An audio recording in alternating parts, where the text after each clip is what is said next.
श्रोता प्रेमियों, मैं राम सागर शास्त्री आप लोगों के समक्ष रखने जा रहा हूं अंगुली मुद्राओं का रहस्य। देखिए, अंगुलियां शरीर का एक अत्यंत मूल्यवान अंग हैं। कई बीमारियों का पता अंगुलियों से ही लगाया जा सकता है। शरीर को स्वस्थ रखने तथा अनेकों बीमारियों से बचाने में अंगुलियां बहुत बड़ी भूमिका निभाती हैं। शरीर के हर भाग का तारतम्य कहीं न कहीं आकर अंगुलियों से जुड़ता है। पांचों अंगुलियों में सबकी अपनी अपनी भूमिका है। पांचों अंगुलियां हमारे 5 तत्वों का प्रतिनिधित्व करती हैं। यह शरीर 5 तत्वों से मिलकर बना है: अग्नि, वायु, आकाश, पृथ्वी और जल।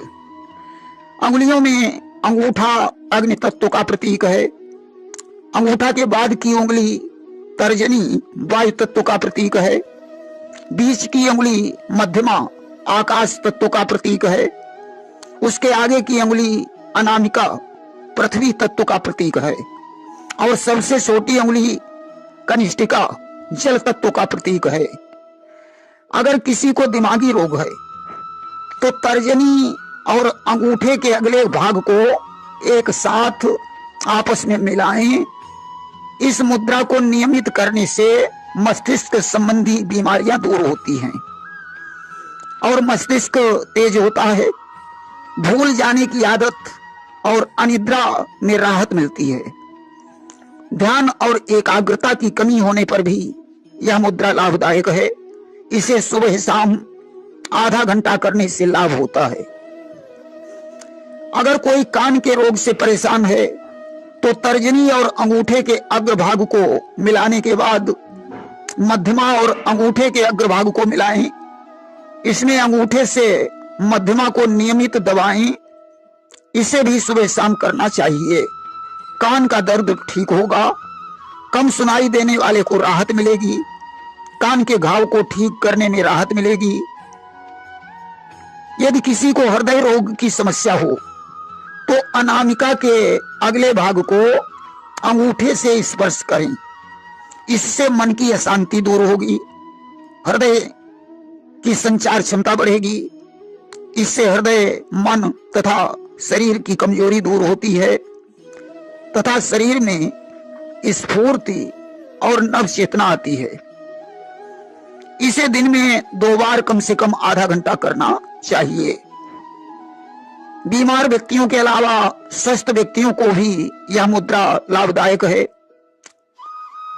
त्वचा रोग से जो व्यक्ति परेशान हैं, उन्हें छोटी उंगली को और अंगूठे के अग्रभाग को परस्पर मिलाना चाहिए। इससे शरीर में जल की कमी या पानी की अधिकता, रक्त की कमी, अशुद्धि के अतिरिक्त त्वचा संबंधी रोगों में लाभ होता है। इस मुद्रा से त्वचा में निखार आता है। त्वचा शुष्क नहीं पड़ती। चेहरे पर होने वाले मुहासे भी दूर हो जाते हैं। इस मुद्रा को नियमित दिन में 2 बार करना चाहिए। गठिया रोग से परेशान अथवा लकवा, संधिपात यानी जोड़ों के दर्द से परेशान लोगों को अंगूठे को तर्जनी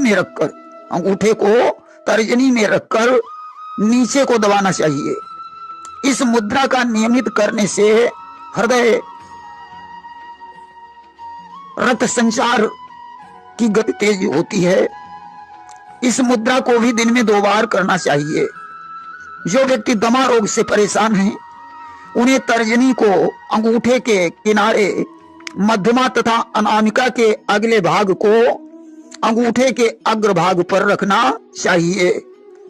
इस मुद्रा से दमा, श्वास लेने में कठिनाई, हृदय विकार, श्वास संबंधी विकार दूर होते हैं। इसे भी सुबह शाम करना चाहिए। आंख रोग के लिए छोटी उंगली और अनामिका के अगले भाग को अंगूठे के अगले भाग से मिलाना चाहिए। बाकी 2 उंगलियां बिल्कुल सीधी रखना चाहिए। इससे आंखों के रोग, आंखों की कमजोरी, सिर दर्द, शारीरिक और मानसिक बीमारियां दूर होती हैं। यह मुद्रा हृदय और श्वास रोग में भी लाभदायक है। इसे भी दिन में 2 बार करना चाहिए। पेट रोग, कब्ज, बदहजमी तथा पाचन शक्ति को बढ़ाने के लिए मध्यमा और अनामिका के अगले भाग को अंगूठे के अगले भाग से मिलाना चाहिए। शेष दोनों उंगलियां सीधी रखना चाहिए। इस मुद्रा को नियमित सुबह शाम करने से आंतों के विकार, पाचन संबंधी रोग दूर होते हैं, भूख तथा पाचन शक्ति बढ़ती है। जो लोग मोटापे से परेशान हैं उन्हें अनामिका के अग्रभाग को अंगूठे से दबाना चाहिए। इसे दिन में 2 बार आधा घंटा तक करना चाहिए। इससे शरीर में बढ़ी हुई चर्बी दूर होती है और मोटापा कम हो जाता है। बदलते मौसम में लोग अक्सर खांसी जुकाम से परेशान हो जाते हैं। वे दोनों हाथों की उंगलियों को आपस में फंसाएं तथा दोनों अंगूठे तर्जनी के बीच खड़े रखें। इस मुद्रा को नियमित करने से खांसी, जुकाम और कफ संबंधी विकार दूर होते हैं। शरीर में मौसम के अनुकूल प्रतिरोधक क्षमता बढ़ती है।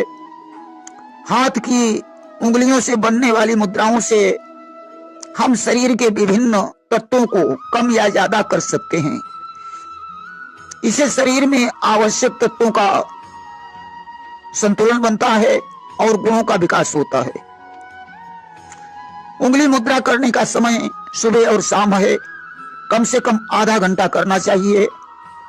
पहले दिन 10-15 मिनट, फिर धीरे धीरे समयावधि बढ़ाना चाहिए। इस प्रकार उंगली मुद्रा से कई प्रकार की बीमारियां ठीक की जा सकती हैं। प्रेम से बोलिए वृंदावन बिहारी लाल की जय।